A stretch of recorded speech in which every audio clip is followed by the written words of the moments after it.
ဒိုလေဦးသာပြန်ဆုံးဖြစ်ခဲ့ရင်ဟိုတုန်းကလိုချစ်မျိုးပြန်များရလိမ့်မလားကျင်နာခြင်းတွေကနေနေမှမဟုတ်တာရင်တိုင်းပဲချစ်နေမှလားမင်းပြောခဲ့ပါနေဟိုဝေးသူတယောက်တည်းထွက်ခွာချင်ရခဲ့သူရင်တဲ့ခုထိမမေ့နိုင်ပါဘာများဖလဲလို့လဲမင်းပြေရခဲ့တာတတိယတိုင်းလွမ်းနေမှာပါ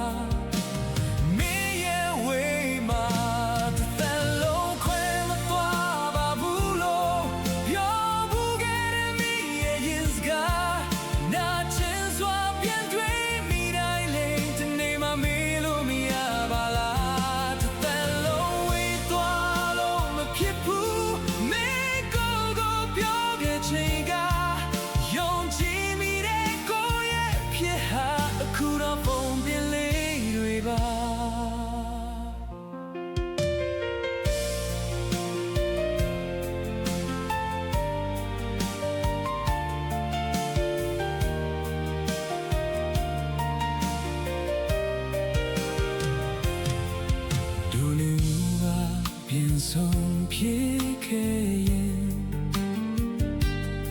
ကိုယ်တော်ကလို့ချစ်မျိုးပြန်များရလေလား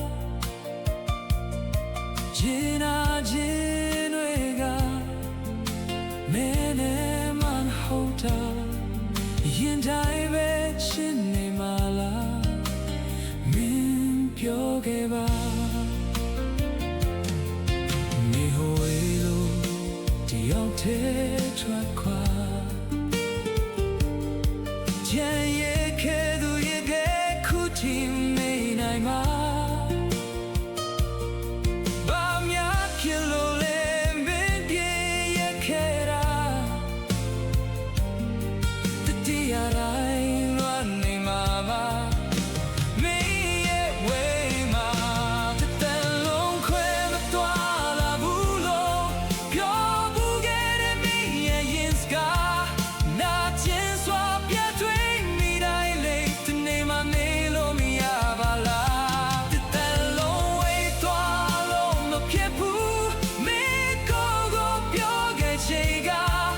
ယုံကြည်